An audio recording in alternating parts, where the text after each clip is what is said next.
What's up, everybody? Welcome into the Backliners Podcast. Aggro and Barracuda, as per usual. And I forgot to mute my stream. This is not my first time doing this show, but it might feel that way. You know what else I'm not doing for the first time? It's telling you about Factor Meals. Yeah, I'm coming at you right out the gates with Factor Meals. Can I tell you, it says please personalize, so I assume that what they mean by that is go on a long rant that is loosely tied to it. Factor would have done me a lot of good today. You know, I had a good day of work. As it would every day. As it would every day, you know. I had a good day of work. It was a beautiful day outside.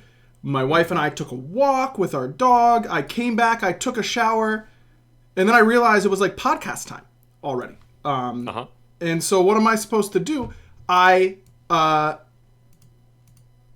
dinner got out of the oven at 7:53.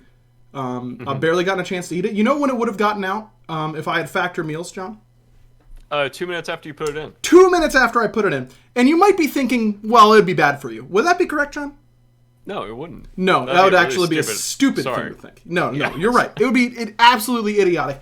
Well, it might have been good for me, and it might have been fast, but surely it would have tasted bad, right, John? No, of course not. Oh, my God, of course it wouldn't. Stupid suggestion, buddy. Of course it wouldn't. They have delicious flavor-packed meals to help me live life to the fullest. I could have chosen from keto, vegan, and veggie, and the quickest, calorie smart, protein plus options on the menu each week, and they're all prepared by chefs and approved by dietitians. Each meal has all of the ingredients you and I need to feel satisfied all day long. That's the real good stuff. Here's the other thing. I'm really picky. 34 chef-prepared, dietitian-approved weekly options. 34. See, I'm not. You're not picky. As long as it's vegan. Which in and of itself is I guess that is a little picky. It does kind of eliminate a lot of potential options from you, right? But even with that restriction, you're good to go when it comes to Factor Meals. So head on over to factormeals.com/backliners50 and use code backliners50 to get 50% off your first box. That's code backliners50 at factormeals.com/backliners50 to get 50% off your first box. Big shout outs to Factor for sponsoring this episode. That is a true story. I might literally be like eating dinner while we're in the middle of this podcast because I'm quite hungry. And it didn't take 2 minutes because I'm a big dumb. You know, that's all there is to it. Yeah, me and Destiny made pasta at like 6 o'clock, and I ate 2 enormous bowls of it, so I'm feeling like a Snorlax right now, and I am just packed to the brim. Okay. Like, I don't think my pasta has really digested yet. It's literally a pasta ball in my stomach right now. Well, if it was delicious pasta, then it was worth it. You know, it was so delicious. Oh my goodness. That's what it's about right there. Yeah, this week I just saw a lot of discussion about the 10.2 bonus patch. And yeah, I thought it was going to be more, and then it wasn't. Yeah, well, there's always a lot of complaining. That's not what I was going to say. For the record. Well, I just think that expectations around bonus patches, like, continuously, the community, like, doesn't seem to know exactly where to land on what they want us to do with bonus and what we plan to be doing with bonus, at least what we have done up until this point. Bonus patches are definitely intended to be smaller than normal patches. You know, these are they're bonus. Right, they're bonus. It's the don't get mad at this really OP thing, it's getting nerfed before everything else type of patch, and then we'll get to the good stuff when we get to the good stuff. You know what I mean? The meat and potatoes, yeah. Exactly. This is the appetizer, you know? Exactly. It's a really good appetizer, we hope. It's frequently ordered. Wait, would that be the appetizer or the dessert? It would be, well, that's a good point, because it isn't like, it's labeled the 10.2 bonus patch. That's what I was thinking. Yeah. So it's kind of like the dessert. Yeah. Yeah, interesting. Yeah. Is it a I really was feeling good about this appetizer, but maybe it's kind of both, right? Like it's kind of like a You can dessert, have both. but it also sets you up a little bit for the main course of the next patch, you know? So it's interesting to think about for sure. Dessertpetizer. Apperzert. Was that good? I like mine more. What? Apperzert is good. It sounds like a type of like skin condition. But or something you put on your skin condition. Yeah, that's going to be our next podcast sponsor is Apperzert. Get your tube of Apperzert at any Walgreens. And I do love me some Walgreens. Sorry. Really, is Walgreens your preferred pharmacy? Yeah, because they have sales on literally everything. Yeah, but isn't it so expensive to start with? Isn't it kind of like Kohl's where it's like, yeah, everything's on sale, but like, come on. Yeah, but you have to like group up the sales and the coupons, and then you just get like free items. You can get like free razors and stuff. Kohl's does go hard with that. My mom, if Kohl's Cash were like, oh, my mom's the same way, dude. She is a freaking 1%er of Kohl's Cash. There's no doubt. Yeah, same with mine. Yeah, every time you get that little thing in the mail, it's like 30% off. Plus, you get to use 15% more Kohl's Cash, etc., whatever it is. My mom's all over that. All over it, every single time. But yeah, just with a lot of discussion about the 10.2 bonus notes, figured this was a good time. The dessertpetizer of both 10.2 and 10.3. Of course, 10.3 is the start of a new season with our new multiple seasons within a year setup. Season 1 of year 10 already like done. Isn't that crazy to think about? Yeah. I mean, no. It's been quite some time. Really? Yeah, it kind of feels that way. Oh, all right, fair enough. It feels to me like it just happened. When's it coming out? 10.3 will be coming out in a few weeks. I think our normal schedule would be like 3 weeks from now. Oh, so like the first week of April, I guess. Let's see. Today is the 7th, so it would be like, it would be. Well, no, wouldn't it be like the 28th? I don't know. I don't know. Look at the Smite Game Twitter. It'll tell you when the patch notes are, all that kind of good stuff. But it's gonna be here pretty soon. And I'm very excited. It's gonna be Barry. Let me tell you, it's gonna be a big show after the 10.3 patch notes. We're gonna have a lot to talk about. There's a lot of stuff. I'm kind of hoping it is. I want a lot more spice right now. There's some spice. There's some spice. There's going to be some things that you go, huh? And there's going to be some things that you go, oh. And there's going to be some things that you go, ugh. And then there's going to be some things that you're going, oh! You know, like they're going to, that's is like that a good thing? Yeah, the last one was good. Yeah, for sure. Okay. For sure. So Jingwei buffs. So in 10.2 bonus, we just overall, like, I don't know if we have to go necessarily item by item, but I guess we could. It's like not a super long thing. Yeah, there's like 3 changes. What do you mean? There's like there's literally like 10. Wow. What? 1, 2. It's bonus. We just went over this, Barra. You're riling me up. 3, you were like, 4, let's go over 5, 1 at a time, but there's like 4 changes. 6, 7, 8, 9. I'm not even gonna count this tier 2 buff. 10, 11, what? 12. 12. Oh a dozen. That's a big bonus. That's a big dessertpetizer. It is a big bonus. That's why I was. Never mind. Heroism. No longer stacks with other shields or itself, making it more consistent. Increase the cooldown, but then in 10.3 it is going to be gaining its GP5 like other upgraded support starters. I feel like Heroism, I was surprised to see how much of the community had caught on like in the Reddit thread for this. That Heroism was as good as it is. I feel like Heroism is crazy. And I was a little worried that people would be like, what? Heroism is even good. Why are you nerfing it? I think that with getting its GP5, which it definitely deserves to have, and increasing this cooldown, it's going to be much easier to play around. Yeah, it's kind of just a Geb shot every 7 seconds, which is kind of cracked in a late game team fight. Mm-hmm. Yeah, very, very good, for sure. Very good. Telkines. This one, decreasing the attack speed a little bit and losing a little bit of the per-level bonus there on the passive.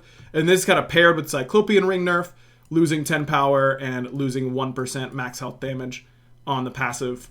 This is obviously the pass at Mage ADCs, which have been pretty dominant, both in community perception and in priority. I don't know about performance necessarily at the LAN. Thoughts on both of these two ring nerfs? I don't think Cyclopean needed nerfs. I don't know if Cyclopean was really being bought by many magical ADCs. I'm not sure the stats behind the scenes on it, but I don't remember really anyone complaining about Cyclopean. Our stats backed up the Cyclopean nerf. Oh, really? Mm-hmm. They thought it was, like, good? Or the stats backed up that it was good? Or a good item? Ugh. Yep. Interesting. In a situation like this, you can pretty safely bet that if something is, like, getting a nerf that was fringe good or, like, whatever, that we have data that supports that this is the right call to make. Yeah, because I don't remember a lot of, like, pros talking about building it or seeing it built often at LAN. But I guess it's dominant everywhere else. Telkines is a really strong item right now, especially early game. So, yeah, I don't mind nerfing Telkines. I was surprised at the Cyclopean nerf, though. But, I mean, makes sense. Yeah, and again, it isn't, there is such a thing as being good on paper, but not good in practice. Yeah. That is not really how it works when it comes to, like, win rate is a very fickle thing to care about, because there are infinite factors when it comes to MOBAs and who wins the game. And so it is valuable, but not the end-all be-all. But when it comes to things like, you can't use it as the end-all be-all, but if something is winning a lot, let's say hypothetically, Hades wins 65% of his games, and that number is the same at Diamond and above as it is at Silver and above, or whatever, or non-conquest, whatever it is. That god is good, right? Like, that god is strong. Whether or not he's good in competitive is very different, but, like, people say things all the time, like, oh, Arachne's win rate is boosted because she is a pub stomper. And it's like, well, yes, but all you are playing are pubs, Like, for 99.9% of the player base, Arachne is one of the objectively best picks you could pick to win your game. Is the SPL going to pick her? Probably not. She has some exploitable weaknesses that can be targeted and played around really well in an organized environment. You should probably pick her more if you want to win jungle games. Like, as an example, right? That is how that is, like, valuable to know as a player, is that even though you might not be seeing it in SPL or in the Masters ranked games, even though her win rate is just as good, if not better, theoretically again, in those level games, like, don't write off data because it doesn't fit your preconceived notions of what that data should be, is, like, a core thing that needs to, that is hard to, like, shake. That's a hard train of thought to, like, consistently train yourself to do, I think. I mean, it makes sense to me. I assume that's the main, like, reason for Yamoja being so weird for so long. Or in such, like, a weird limbo, I guess. Yeah, it's just different when it comes to, like, SPL. because the game, SPL players and SCC players and SPL players play a vastly different game. We talk about that all the time on this podcast. I mean, even between like ranked and like scrims and SPL, like all three of those are different versions of Smite too. Yes, like competitive SPL regular season Smite does not reflect what Smite is to everyone else who plays the game. It is just legitimately at its base different. And so we really are trying to balance for two.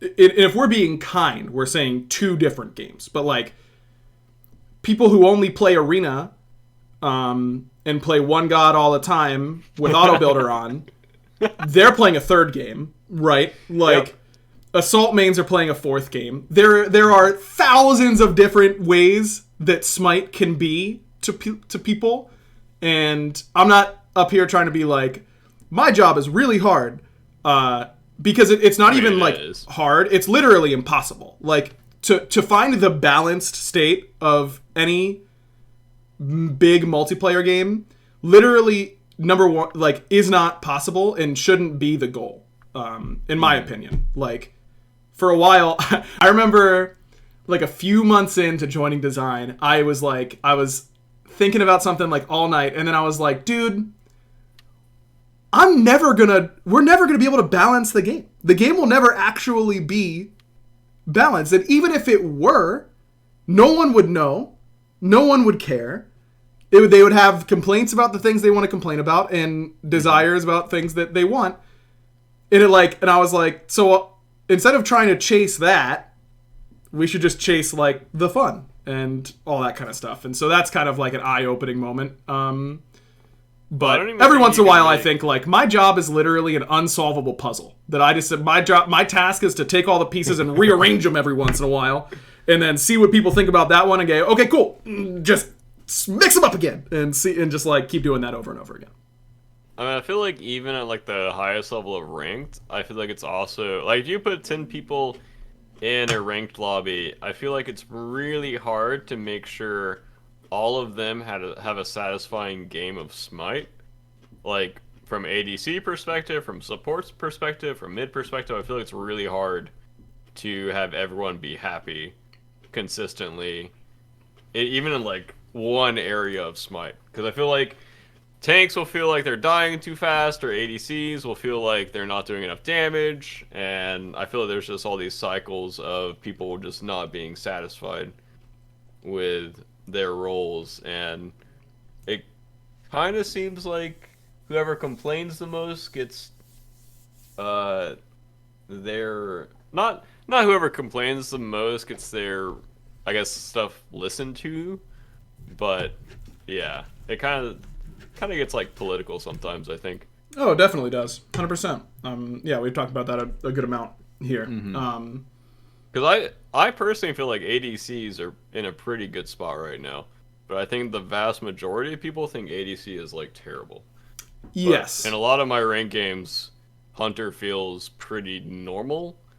It just kind of feels like if the Soul Eater gets ahead, I'm useless, which is normally how Smite is.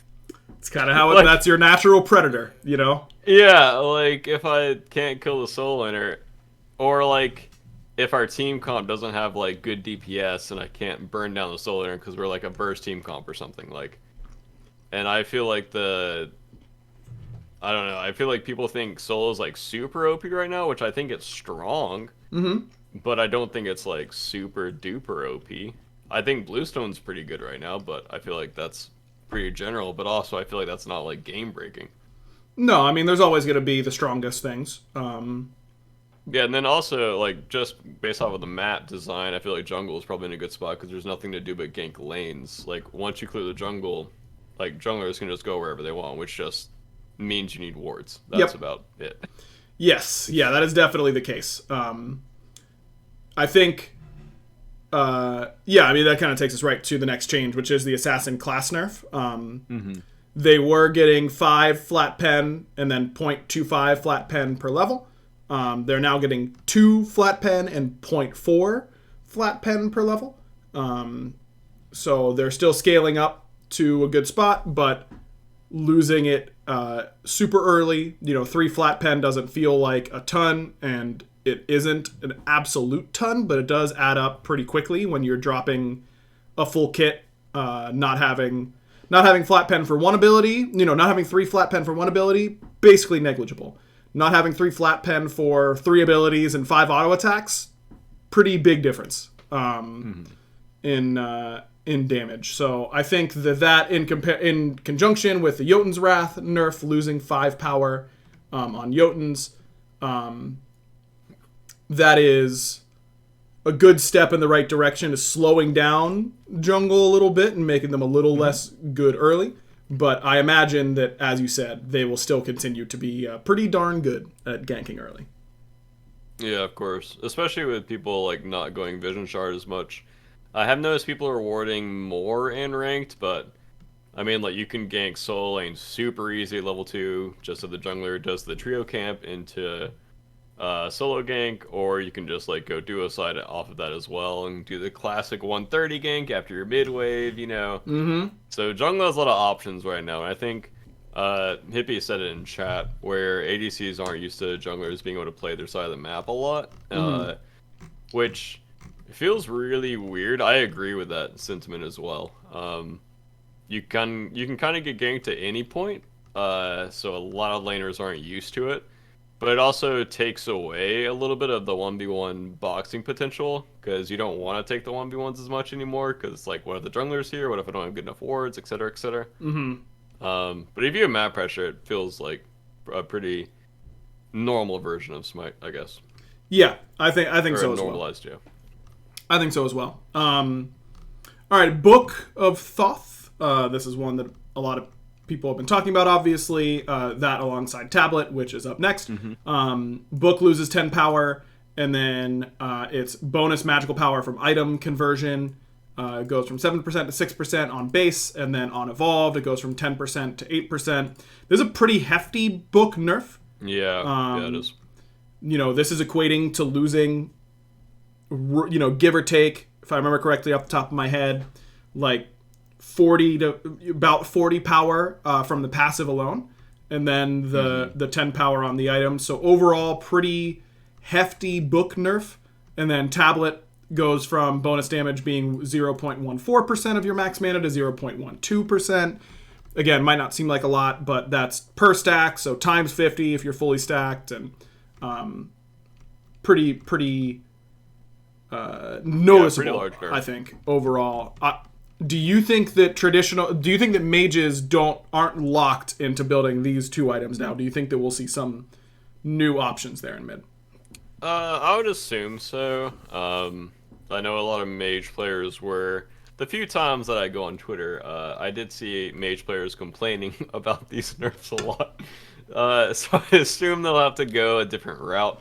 I don't know if they'll go back to like warlocks, or if they'll go back to like a flat pin item first, or if it just depends like god to god wise. But yeah, I don't know if these items are like gutted, like you'll never build them again. But yeah, I'm not sure enough, honestly. Yeah, whether it's I mean, it definitely adds variety and adds a spice of life to the mid lane. But I'm not sure if those items are dead, as the mage players on Twitter are saying. Yeah, I find it a little hard to believe that, especially Book of Thoth is dead. Tablet, I mean, you were already only in competitive, you were only seeing mages who were pretty good with it. I imagine that... Yeah, the Merlins, the Tiamets. Yeah, they're still going to like this build, but it does come at a cost, especially to gods like Merlin, who really like cooldown as well. Like, you do gate your cooldown really hard. By going both of these items that have no CDR. So I do wonder if we'll start to see, Book, but with Chronos Pendant, or Deso, or can people go Tablet and not Book? You probably need the mana from Book in order to make the passive work, but maybe you don't. Maybe you can be a little faster on that end of it. Yep. So we'll have to wait and see. Gladiator Shield. This is the part of the patch for warriors. Glad Shield, losing some bonus damage scaling, 35% to 30%. And then Sundering Axe getting its damage and healing from protection scaling cut in half from 2% to 1%. Saw a lot of solo laners on Twitter not being particularly happy about these nerfs. I definitely empathize with them in that I agree with what you were saying, and that I think that it was a little overhyped how good they were. But this is that is the perception, and again, we're not doing it just for that. There are statistics that back up these types of changes, but perception obviously a huge deal for us, as we've said many times. Where do you think this leaves Warriors after these two nerfs? Hopefully still in a good spot. I know a lot of the procking people just keep saying like it's a procking meta, but some of the Summer Gax procs that I was watching were like crazy high. I think people were like doing like 500 to frontliners, which is a lot. I was kind of hoping for like a cooldown nerf to it instead of a stat nerf to it, I guess. Just kind of doing like a heroism change to it and just knocking it up by like 3 or 4 seconds, I think. Sure. And just like doing it that way so the item is still kind of relevant late game for poking situations. Yeah, I hope it doesn't kill the warrior class, because I think warriors are really healthy for Smite and kind of change the way that you need a team fight. As long as it doesn't bring in, I guess, carries to the solo lane would be my only concern if it starts to go that way. Yeah, we saw Scary do it a little bit, full damage in solo. Yeah, and that was obviously when it was still good, or like the Thunder was still good. So that's my only concern with it, is I think warriors are a really healthy class to be in Smite. I think they're also a really fun class to watch. And I know the casual community probably hates Sundering Axe or playing against it, but I think it's pretty healthy at the top end. Fair enough. All right, on to gods. Mercury has been absolutely crushing ranked.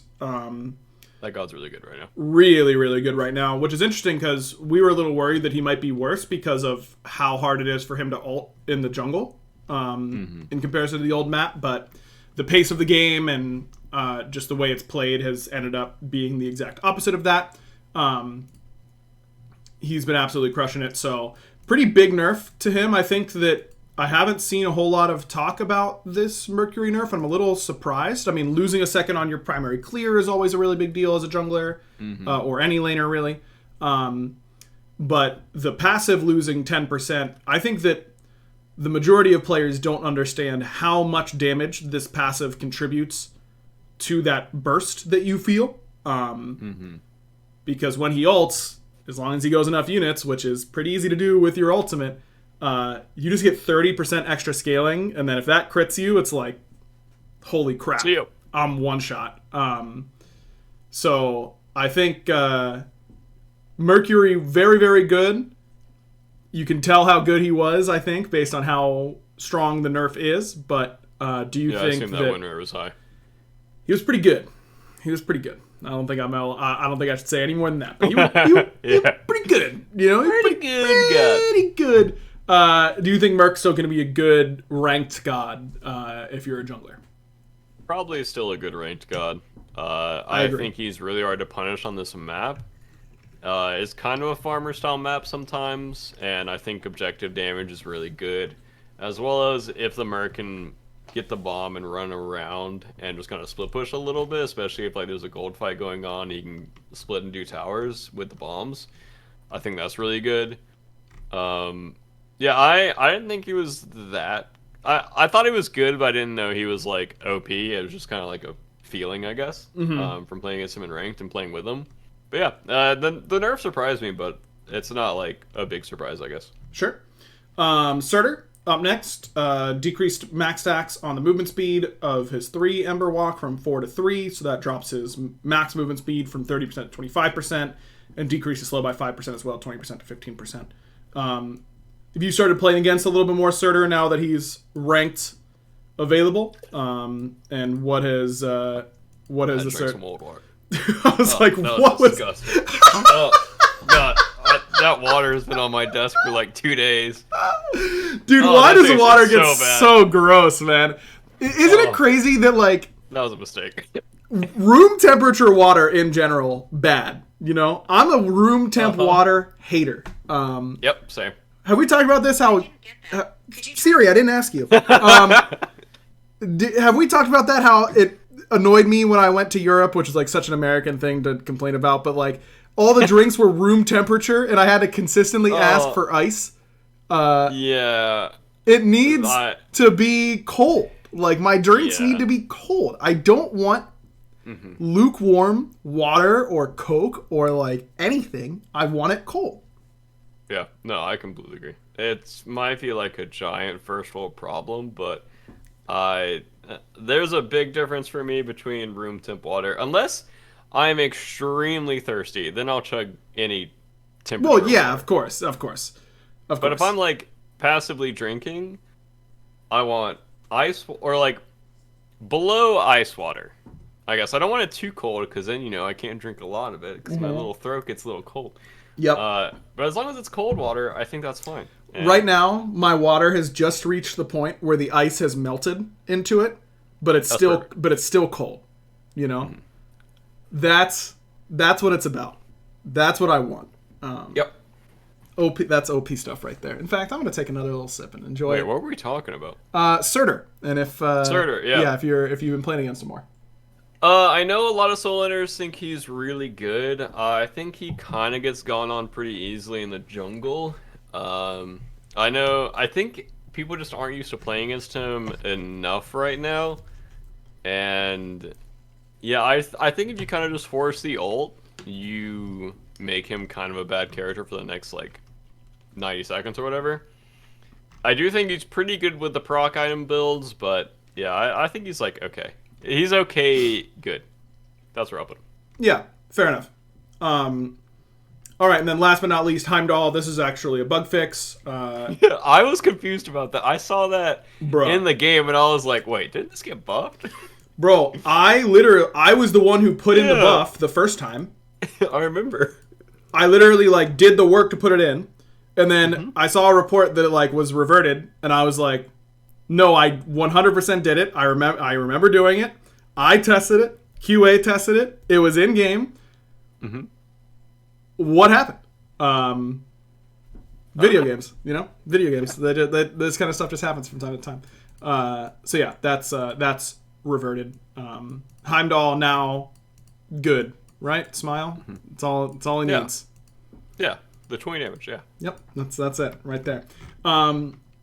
Yeah, that's 10.2 bonus. Patch notes for 10.3 going to be coming up soon, and should be very fun. I'm very excited to reveal that and see what everyone thinks because it's going to be pretty wild, in my opinion, which is cool. Yeah, I like the idea of the seasons as well because it kind of just right when a meta starts forming or people might feel like it's not getting like stale, but like they've already like adapted to the changes. You just throw a bunch of new changes at them. So I love the idea.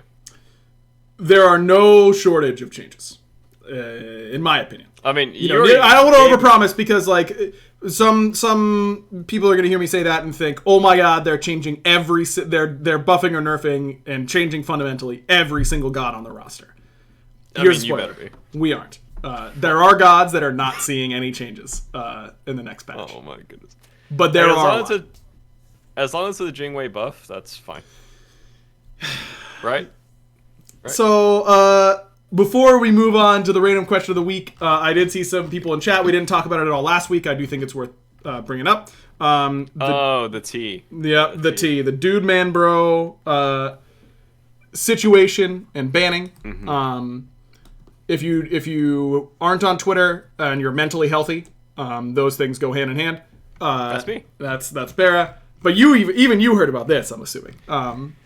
I did, but I didn't. I don't know the juicy bits. I don't really care to know the juicy bits. That's probably a good call. That's just not me anymore. I just don't care. You've ascended, Bera. Yeah, I just don't care. You have ascended. He's a bad person. He did some messed up things. That's fine. Yep. That's Big agree. Again, if you missed it, Dude Man Bro, the Gilded Gladiators former ADC, has been indefinitely banned from competitive Smite. He did put out a pretty uninspiring, this is all in my opinion, uninspiring apology, and then an ill-advised defense not too long after that. I think it is a good, there's obviously a lot of, it's easy to focus on the bad in a situation like this, but the one small iota of me that is still the what? Iota. It's like a little piece. Little. Your dictionary is so much bigger than mine. You never heard iota? No, I'm too stupid. Oh, unlucky. Maybe I learned it on Twitter. Maybe that's everyone else in my life. They haven't introduced me. Yeah, go be like, Destiny, why didn't you use iota in front of me, huh? What's the problem? The tiny part of me that is still an optimist thinks maybe some people out there, some gamers who are impressionable, are gonna realize that they should think more carefully about the way that they talk to others and carry themselves. I know that is a naive hope of mine, but I do think, hopefully he understands now that the words that he says and the way that he holds himself matter and impact other people, and he gets better as a person. That's all we can hope. Yeah, I mean that's my same take. Like if you did this stuff in the past, please just apologize. Make it a real apology. Yeah. Okay. Yep. Okay. Yep. You unleashed me. Here we go. Say you're sorry. Where was the "I'm sorry" line? Anywhere in any of it? I don't think he said the words. He didn't type the word "sorry." As long as I'm checking, actually. You know what? Just for me to verify that I'm right, I'm checking to make sure. So I can double check here. I'll keep going. Yeah. If you do some messed up stuff in the past, please just apologize. Make it a real apology. People like me won't really care anymore because we're off Twitter. But for everyone else who is on Twitter and online a lot, just make it a real apology. And the internet is not the free range that it used to be, where you can kind of say whatever you want. Nowadays, people are calling you out way more. So, moving forward, I mean, it's accelerated a lot over the past few years, I think. But yeah, just behave well. Just be kind to each other. Be kind to everyone. It's really not hard. It is not hard. You might have heard some Microsoft error noises because I brought up the apology thread and I Control F'd for sorry. Didn't find it. Didn't find it in there. Just say it. Well, you can type one. People always. This goes for everywhere. I feel like people are so hesitant to admit fault or take not even taking responsibility, but just like. I just know so many, I've met so many people in my life that just like can't be the one to take the fall for something. Mm-hmm. Your life gets so much easier if you just start saying, sorry, I'll be better about that. That's true. Just it doesn't, you're allowed to mess up. You're allowed to make mistakes. You just have to say, okay, I'm sorry, I'll be better, and then try to do that. That is all it takes, man. All the time. Just say it, Just say it. But I will say it goes both ways. Not always saying it in this situation particularly, yeah, of course. But I think people need to get better at forgiving people for their past mistakes. 100%. And not bringing up stuff constantly. Like, I think, you should get disciplined, and you should feel bad about whatever mistake you've made, and as long as you're putting in a constant effort to being better and not making those same mistakes again, I think that's where the direction we should be heading in. Hopefully it starts soon, but I don't think it's going to happen anytime soon, because I think people love to bring up the past mistakes of others, especially like pro players. Love it. Even if they are making like a big effort to be better. Not saying like, oh yeah, you can just say whatever you want and then apologize and everyone will forgive you and it'll be fine. Nope. Obviously, they're gotta earn it back. There are varying degrees to everything, but I do think people need to do better at forgiving people for what they've done in the past. 100%. If you know, people are making a legitimate effort, and it's pretty easy to tell when they are or when they aren't. I think we definitely, just as a society, saying the secret word, you know, the big word, aren't Sorry? society. That's like the big one, No. you know, like No, I we was live in saying- a. Oh, no. I thought the big word was sorry. Well, no, it should be real easy. It's like it's actually a short word too. It's not 5 even long. letters. It's 5 letters, like, and 2 of them are the same. Like it's only 4 unique letters. Yeah, I don't know. Deserved ban, and hope he gets better. Yep, that's basically it. On his own time. I don't need to, you know, see or hear about it. He'll do his thing, and hopefully he's better. Doesn't, you know, Yep. We'll see what happens. Stu getting the spot, obviously the most deserving, I think, of any ADC. Stu absolutely has proven beyond any doubt that he is SPL level. Yep. And excited to see him get his spot back in the SPL, and hope he does well. Yeah, I completely agree. I'm really happy Stu's back. Yep, retweet on that. Okay, with that, it's time for our random question of the week. We're grabbing these from our community Discord, which you can access by going to patreon.com/backliners. Great way to support the show, of course, is by interacting with our sponsors, which for this episode was Factor. It was factor.com/backliners50 in order to get 50% off your first box. The other way is by going to patreon.com/backliners.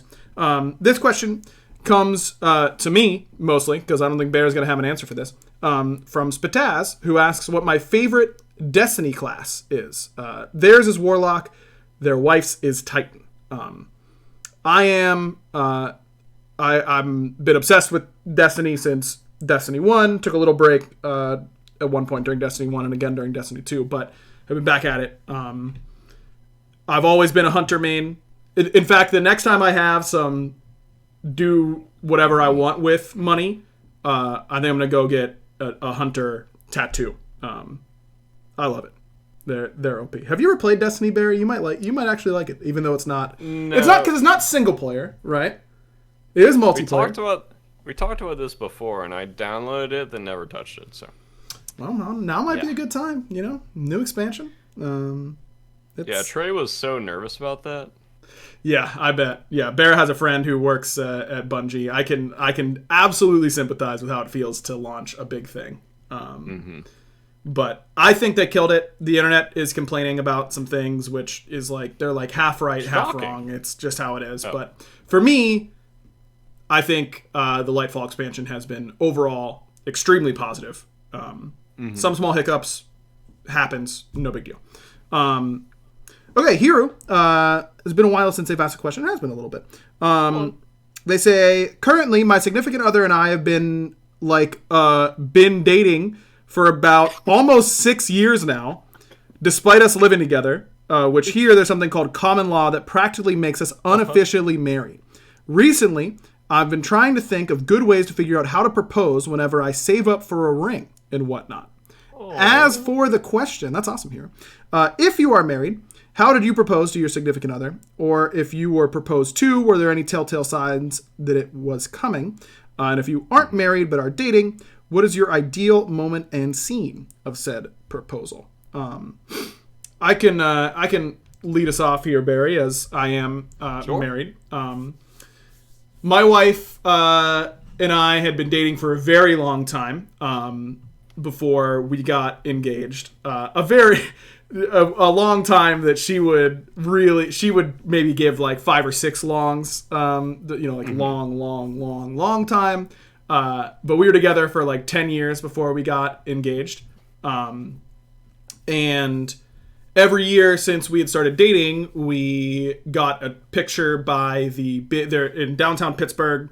There's a big like courtyard next to the PPG Plaza, or in PPG Plaza, and they set up a big skating rink and a big Christmas tree, and we would get our picture there by the tree every year since we started dating around Christmas. And I was like, oh, it's so easy money to just, get the ring, hide it in my pocket, crap my pants because I'm so nervous, and then get a couple pictures, and then propose and get a bunch of pictures because we already have people there taking pictures. And it was great. It was Nice. it was very fun. She said she was very surprised, and 10 out of 10 would do it again. It was great. That's our story.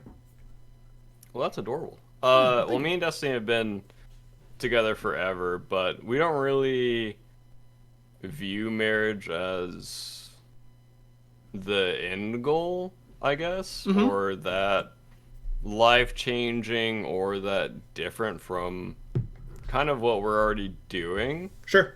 So I kind of view Destiny as like, I guess, like a life partner. Yeah, that's my outlook on marriage, and yeah. Yeah, I feel that for sure. Timmy Two Shots wants to know the weirdest thing you've ever eaten. Timmy's had bear chili, and it was pretty good.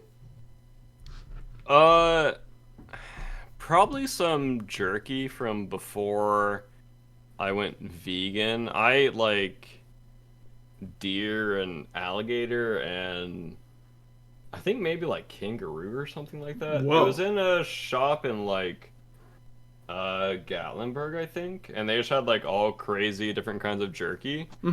So I ate that stuff, and then I ate bugs at high res. So yes, I think a big handful of crickets.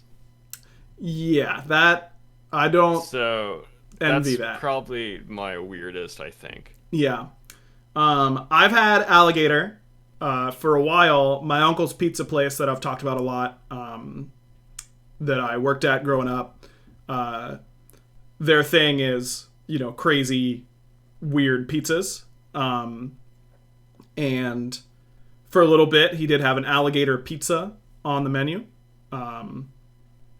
But alligator meat is expensive to get like decent, and it wasn't very popular, so eventually, it went off the menu. But did try some alligator. It was really tough. That's really all I remember about it. Is it kind of tasted just like really tough chicken.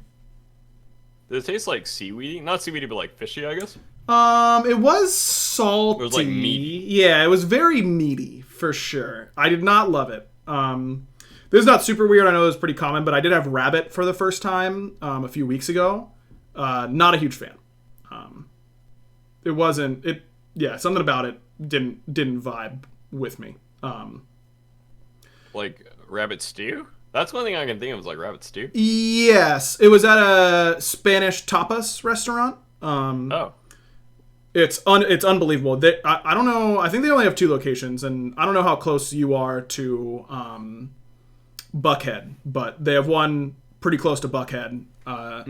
For any Atlanteans out there, it's called Eclipse de Luna, and it's unbelievable. Just 10 out of 10.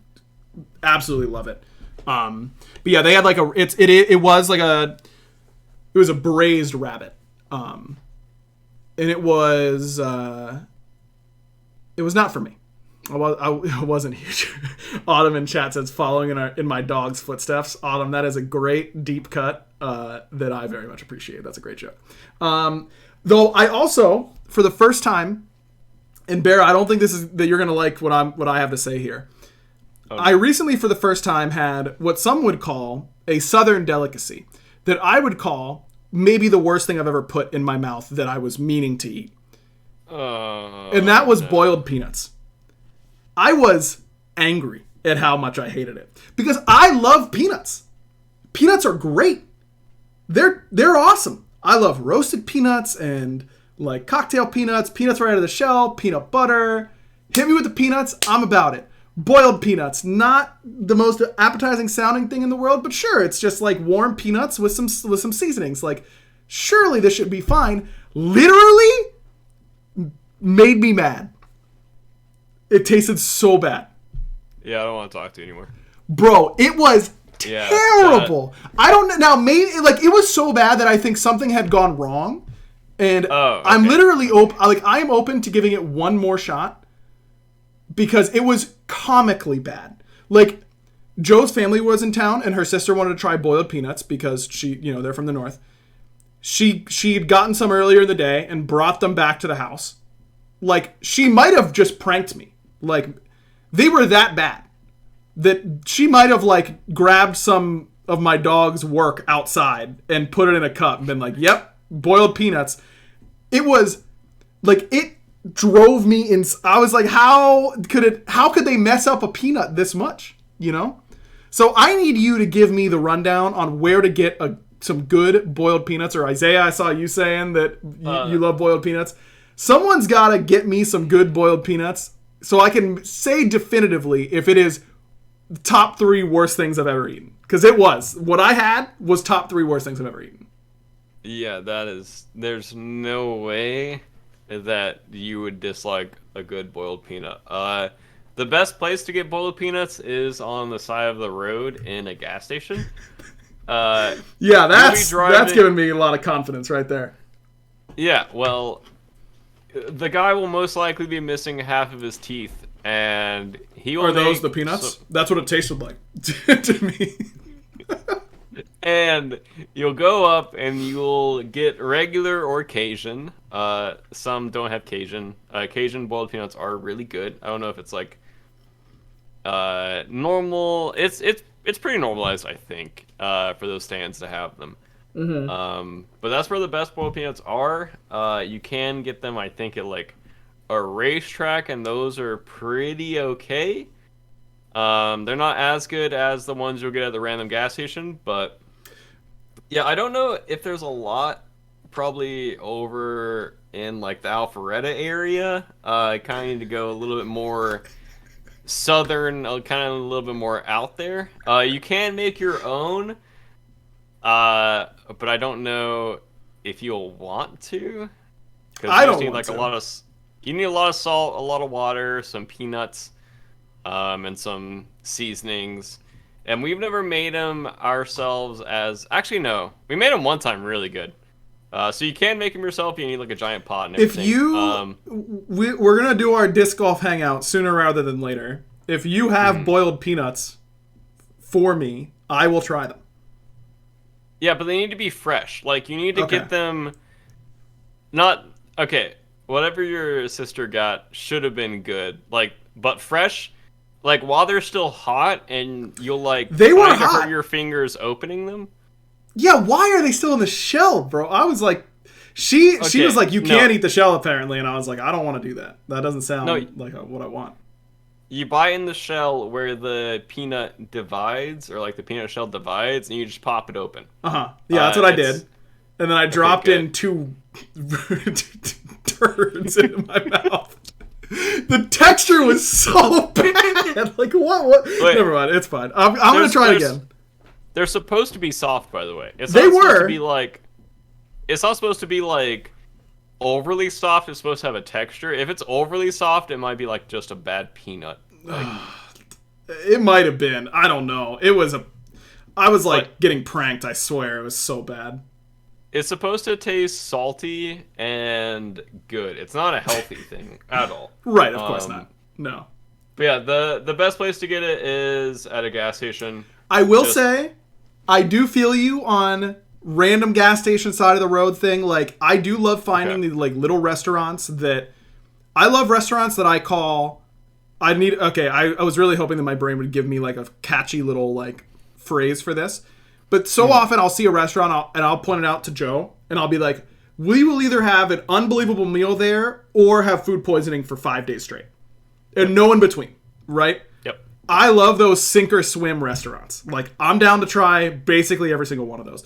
The 4 of us, you, me, Destiny, and Joe, tried a sink or swim restaurant and it was bad. you know? And you take those. And you take those, right? That's just how it goes. Like, you flip the coin. It could have been good. It wasn't. Oh, well.